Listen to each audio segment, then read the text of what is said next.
क्या आपने कभी सोचा है एक ऐसा विष जो पूरी सृष्टि को खत्म कर सकता था, उसे किसी ने बिना सोचे समझे पी लिया और फिर उस विष से हुई ऐसी जलन कि एक भक्त ने उसे मिटाने के लिए एक हजारों किलोमीटर लंबी यात्रा की। क्या आप जानते हैं कि एक ऋषि की उंगली कट कर उससे खून की जगह पेड़ पत्तियों का रस बह रहा था और साथ ही साथ शिव जी ने एक बाघ से लड़कर उसकी खाल पहन ली थी।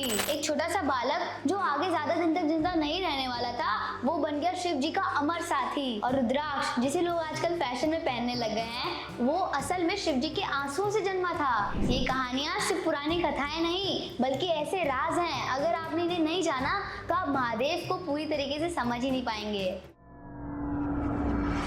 तो आइए शुरू करते हैं समुद्र मंथन से। समुद्र मंथन के समय जब हलाहल विष निकला तो पूरा ब्रह्मांड विनाश के कगार पर था। वो विष इतना प्रचंड था कि सारे देवता और असुर घबरा गए। फिर सारे देवता मिलकर शिव जी के पास गए और इस चीज के बारे में बताया। शिव जी ने बिना विलंब किए उस विष को अपने हाथ में उठाया और एक बार में पी लिया। उनके गले में जलन होने लगी और तब से ही उनका गला नीला पड़ गया और तभी उन्हें नाम मिला नीलकंठ। लेकिन एक प्राचीन कथा के अनुसार रावण, जो कि एक बहुत बड़े शिव भक्त थे, उन्होंने शिव जी की इस जलन को शांत करने के लिए गंगा जल कावड़ में भरा और बहुत ही लंबी यात्रा पे निकल पड़े। उन्होंने गंगोत्री से गंगा जल भरा, बिना कावड़ को जमीन पे रख के उन्होंने हजारों किलोमीटर नंगे पैर यात्रा की और फिर जब रावण ने उस गंगा जल को शिवलिंग पे चढ़ाया तब जाके शिव जी को थोड़ी राहत मिली। और यही थी पहली कावड़ यात्रा, जिसे आज करोड़ों लोग हर साल पूरा करते हैं। आपने हमेशा ही शिव जी के सर के ऊपर चंद्रमा विराजमान देखे होंगे, बट क्या आप जानते हैं कि चंद्रमा शिव जी के सर पे क्यों वास करते हैं? राजा दक्ष ने अपनी 27 बेटियों का विवाह चंद्रमा से करवाया था और चंद्रमा ने सुनिश्चित किया था कि अपनी 27 की 27 पत्नियों को इक्वल अटेंशन और इक्वली ट्रीट करेंगे। काफी समय बीता, लेकिन फिर चंद्रमा सिर्फ और सिर्फ रोहिणी से ज्यादा प्रेम करने लगे, इसलिए उनकी बाकी 26 पत्नियां दुखी होकर अपने पिता के पास शिकायत लेकर पहुंची और राजा दक्ष ने गुस्से में श्राप दे दिया, तू रोगों से पीड़ित होगा और 15 दिन के अंदर गायब हो जाएगा। चंद्रमा इसका समाधान पूछने के लिए ब्रह्मदेव के पास गए और उन्होंने शिव जी की तपस्या करने के लिए कहा। चंद्रमा ने शिव जी की बेहद ही तपस्या की। उन्होंने मिट्टी का शिवलिंग बनाकर महामृत्युंजय मंत्र का जाप किया और एक दिन शिव जी प्रकट हुए और उन्हें वरदान दिया कि जब तू 15 दिन के बाद गायब हो जाएगा तो फिर से 15 दिन बाद फिर से पूरा हो जाएगा। इसी कारण से आज भी चंद्रमा कृष्ण पक्ष से शुक्ल पक्ष में बदलते हैं और अमावस्या और पूर्णिमा की साइकिल चलती रहती है। और शिव जी ने चंद्रदेव को अपने सिर पे स्थापित कर लिया, चंद्रदेव के ऊपर आशीर्वाद के रूप में और साथ ही साथ सभी भक्तों को ये बताने के लिए कि जो सच्चे दिल से भक्ति करता है उसे शिव कभी असहाय नहीं छोड़ते। शिव जी के शरीर पे भस्म लगती है और साथ ही साथ महाकाल मंदिर में उनकी भस्म आरती भी की जाती है। लेकिन इस प्रथा के पीछे भी एक दिलचस्प और गहरी कथा है। एक समय की बात है, एक ऋषि जिनका नाम था प्रसाद, उन्होंने शिव जी की गहरी तपस्या की। इसके दौरान ना उन्होंने अन्न खाया ना जल पिया, उन्होंने सिर्फ और सिर्फ पत्तियों और फल का सेवन किया। एक दिन जब ऋषि प्रसाद अपनी आश्रम की मरम्मत के लिए घास काट रहे थे तब अचानक से उनकी उंगली कट गई और जो उन्होंने देखा उससे उनकी आंखें सी फट गईं। उनकी कटी हुई उंगली से लहू यानी कि ब्लड नहीं बल्कि पत्तियों का रस बह रहा था। राजा चकित हो गए। उन्होंने सोचा मेरे से पवित्र कोई है ही नहीं, मैं ही सबसे पवित्र हूँ। उनमें कहीं ना कहीं ये घमंड आ गया कि उनसे पवित्र इस ब्रह्मांड में कोई नहीं है और इसी घमंड को तोड़ने के लिए शिव जी एक वृद्ध रूप में प्रकट हुए। उन्होंने कहा कि पत्तों का रस निकलना बड़ी बात नहीं है, पत्ते भी जलकर भस्म बन जाते हैं, इसलिए भस्म ही है असली सत्य। फिर शिव जी ने डेमोन्स्ट्रेशन दिखाने के लिए उन्होंने अपनी उंगली खींची और उसमें से बस बाहर आने लगी। तब ऋषि प्रसाद समझ गए ये वृद्ध और कोई नहीं बल्कि स्वयं महादेव हैं। तब से शिव जी भस्म लगाते हैं, ये याद दिलाने के लिए कि अंतिम सत्य भस्म ही है यानी कि मृत्यु।